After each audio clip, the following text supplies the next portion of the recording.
दोस्तों, जैसा कि आप बोर्ड में देख रहे हैं, म्यूचुअल फंड इन्वेस्टमेंट आसान है। आज तक आपने सुना होगा म्यूचुअल फंड सही है, बट ये लाइन मेरी है। म्यूचुअल फंड इन्वेस्टमेंट आसान है। अब आपको मैं एक बात से समझाता हूं कि आप मुझे एक बात बताएं कि आप क्या चाहते हैं, कि आपका पैसा ऐड हो या आपका पैसा मल्टीप्लाई हो। अगर आप ये चाहते हैं आपका पैसा ऐड हो तो नॉर्मल आप एफडी में डाल दीजिए। सेविंग बैंक में रहेगा, उस पर आपको 4% मिलेगा। एफडी में उस पर आपको 6% 7% मिलेगा। रूल ऑफ 72 मैंने आपको ऑलरेडी समझा दिया है कि इतने साल में आपका पैसा डबल हो जाएगा। अगर 6% मिलेगा तो आपके पैसे को डबल होने में 12 साल लग जाएंगे। कितने साल लग जाएंगे? 12 साल। तब जाकर के 12 साल में सपोज कीजिए आपने अपने 10 लाख रुपए लगा दिए हैं, तो 12 साल बाद वो आपका पैसा कितना होगा? 20 लाख होगा। ठीक है ना। 24 साल के बाद में वो पैसा कितना होगा? 48 लाख होगा। सुनने में तो सही लग रहा है, लेकिन महंगाई उसको दीमक के जैसे खा जाएगी। आप मेरी इस बात को ध्यान रखिएगा। तो मैं एफडी का इसीलिए अपोज करता हूं क्योंकि जो मैंने एक्सपीरियंस गेन किया है वो मैं चाहता हूं कि आप सब तक ये बात पहुंचे। अब हम देखते हैं कि म्यूचुअल फंड में इन्वेस्टमेंट से पहले हमने करना क्या है। तो हम देखते हैं। मैं खाली आपका 3 तवज्जो चाहूंगा, 3 से ज्यादा चौथा कुछ नहीं चाहूंगा। म्यूचुअल फंड में इन्वेस्टमेंट से पहले आपको करना है टर्म प्लान लेना है। एंड टर्म प्लान आपका सपोज कीजिए आपकी मंथली इनकम 50,000 रुपए है, तो टर्म प्लान आपको बहुत ही सस्ते रेट पर मिल जाएगा। तो आपको उसका 12 महीने का, तो 50 × 12 6 लाख × 25 गुना, मतलब आपको कम से कम 1.5 करोड़ का उसी समय टर्म प्लान ले लेना चाहिए। क्योंकि खुदा न खास्ता अगर हमें कुछ हो जाता है तो हमारे परिजनों को या हमारे बिलव्ड पर्सन्स को हमारे न रहने के बाद में कोई दिक्कत ना आए, और जो हम आज की उनको लाइफ स्टाइल दे रहे हैं उस लाइफ स्टाइल में कोई भी चेंजमेंट ना आए। दूसरा, लोन लेकर के कभी भी इन्वेस्टमेंट करने के लिए मैं सजेशन कभी नहीं देता हूं। लोन लेकर के कभी भी इन्वेस्ट नहीं करना है। तीसरा, आपको अपना इमरजेंसी फंड जरूर बनाना है कि खुदा न खास्ता बाय द वे कोई बात हो जाए तो हमारा इमरजेंसी फंड मिनिमम कम से कम मेरी 1 मंथ की तनख्वाह × 6, मतलब 3 लाख रुपए हमारे पास एट ए टाइम पर होना ही चाहिए। अब ये आ गया आपके म्यूचुअल फंड का।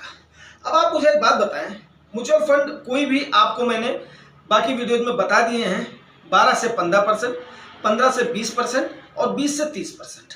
अगर आपको इतने रिटर्न मिल जाए तो कितना अच्छा है। बट म्यूचुअल फंड की एक लिमिट है, ये आपको 12 से लेकर के 20% तक ऑन एवरेज, जैसा कि पास्ट रिटर्न में देखा गया है, इतने तक ही म्यूचुअल फंड ने दिया है। अब रही बात, अगर हम कंपाउंडिंग का सहारा नहीं लेंगे तो हमारा पैसा ग्रो नहीं करेगा। हम उसको इन्वेस्ट नहीं कर रहे हैं, हम खाली अपने पैसों को क्या कर रहे हैं? ऐड कर रहे हैं। और मेरा सीधा और सिंपल सा उद्देश्य यही है कि आपको इन्वेस्ट करना और आपके पैसे को मल्टीप्लाई करने के लिए मोटिवेट करना। और मोटिवेशन के लिए जाहिर सी बात है कि आपको फिर सीधे आपके पैसे को कहीं ना कहीं इन्वेस्ट करना ही पड़ेगा। तो अब म्यूचुअल फंड में हम ज़्यादा डिटेल से जाने से पहले थोड़ा सा स्टडी कर लेते हैं कंपाउंडिंग के बारे में। ठीक है।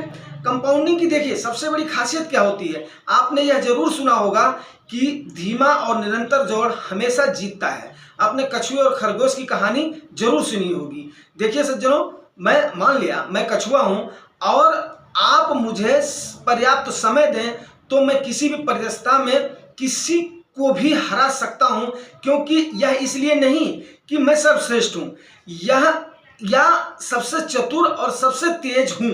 मैं अपनी सकारात्मक आदतों के कारण जीतूंगा, जिसका इस्तेमाल मैं निरंतर लगातार हर समय करता हूं। मैं निरंतरता से जीत में विश्वास रखता हूं और आपको यह सच्चाई बता दूं कि अगर आप मुझ पर भरोसा करेंगे और कंटिन्यूटी में आपका विश्वास है तो डेफिनेट है कि आपका जो गोल है, जो एम है, उसमें आप जरूर सक्सेस होंगे। मैं कोई म्यूचुअल फंड का हिमायती नहीं हूं, लेकिन आज के टाइम पर जो पास्ट के 10 साल का, 20 साल का, 25 साल का रिकॉर्ड आप देख रहे हैं, उस रिकॉर्ड के अनुसार म्यूचुअल फंड एक द बेस्ट ऑप्शन है। क्यों द बेस्ट ऑप्शन है वो जानना आपका बहुत जरूरी है।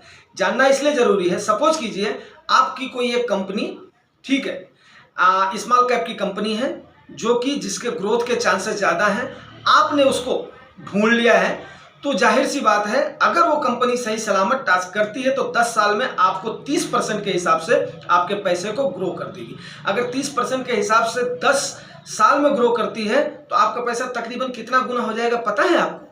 30 साल के हिसाब से 2.5 साल में आपका पैसा कितना हो गया? डबल हो गया। 5 साल में उसका 4 गुना हो गया। एंड 10 साल में कितना हो गया?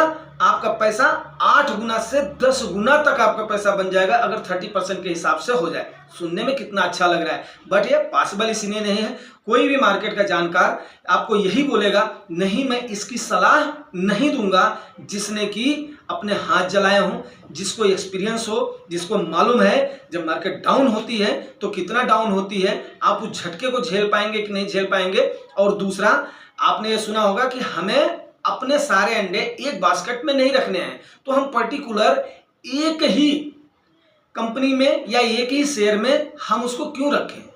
स्टॉक्स का दूसरा अपोज मैं इसलिए करता हूं कि कंपनियों को ढूंढना इतना इजी नहीं है। आप बोलेंगे मैं 8 कंपनी में 10 कंपनी में इन्वेस्ट कर दूंगा।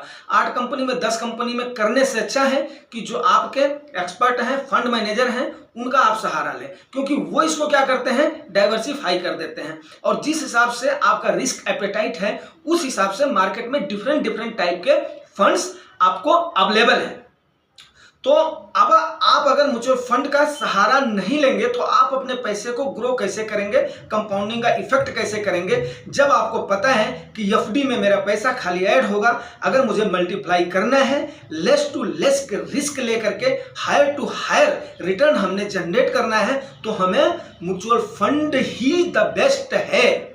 ये मैं इसलिए नहीं, मैं अपने एक्सपीरियंस पे आपको बता रहा हूं। अगर आप इस हिसाब से करेंगे तभी आप देखेंगे कि आपका धन आपकी अपेक्षाओं के अनुसार तभी ग्रो करेगा। जब आपका पैसा ग्रो करेगा तभी आपकी परचेजिंग कैपेसिटी बढ़ेगी, तभी आपका जो आपकी ड्रीम्स हैं उसको आप फुलफिल कर पाएंगे। डिफरेंट कैटेगरीज के डिफरेंट टाइप के फंड हैं, थोड़ी सी आप स्टडी करेंगे तो आपको बहुत ईजी आपके जरूरत के फंड इजीली अवेलेबल हो जाएंगे। अगर आपको थोड़ी सी फंड्स को ढूंढने में कंफ्यूजन हो रहा है, दिक्कत हो रही है, तो आप किसी भी नज़दीकी फाइनेंशियल एक्सपर्ट का सहारा ले सकते हैं। बट आपको मैं एक चीज़ बोलूँगा, बार बार मैंने बताया हुआ है, रेगुलर फंड कभी नहीं लेना है। रेगुलर नहीं लेना है, आपको डायरेक्ट फंड में इन्वेस्ट करना है। लॉन्ग टाइम में 1% 1.5% का जो आपका एक्सपेंस रेशियो एक्स्ट्रा लगता है रेगुलर लेने से, वो आपको लॉन्ग टाइम में बहुत बड़ा पेन देगा, आपका रिटर्न काफ़ी कम दिखाई देगा। हाँ, अगर आप उसको सेक्रीफाइस करने के लिए तैयार हैं, आप नए हैं, तो आप एक आध फंड जरूर आप अपने फंड एडवाइजर के सहारे से ले सकते हैं। लेकिन मेरी सलाह यही है, आप डायरेक्ट फंड में इन्वेस्ट करें और आप सही तरीके के फंड का चयन करें। ये बहुत मुश्किल काम नहीं है, बाकी आप फंड मैनेजर के सहारे छोड़ दें। दोस्तों, अभी आज आपको म्यूचुअल फंड सही ही नहीं, म्यूचुअल फंड में इन्वेस्टमेंट कितना आसान है यह मैंने समझाने की कोशिश किया है। अगर आपको समझ में आया है तो आप जरूर अपने इन्वेस्टमेंट जर्नी को आगे बढ़ाएं। अगर आपको कोई डाउट हो रहा है तो कमेंट में आप जरूर पूछें, मैं डेफिनेट है उसकी रिप्लाई दूंगा। दूसरा दोस्तों, आप लोग वीडियोज को देखते जरूर हैं, बट मैं ये देख रहा हूं कि आप उसको सब्सक्राइब और शेयर करने में कंजूसी कर रहे हैं। आप बताइए, क्या दाम लगता है क्या सब्सक्राइब करने में? अगर आपको लगता है कि हाँ इससे लोगों का भला होगा, वो अपने हार्ड अर्निंग मनी को ग्रो कर पाएंगे, तो डेफिनेट है आप सही और सच्ची सलाह के लिए इसे शेयर और सब्सक्राइब जरूर करें, ताकि हम एक मोटिवेशन बने और हम आपके लिए अच्छे से अच्छे वीडियो ला सकें। Thank you.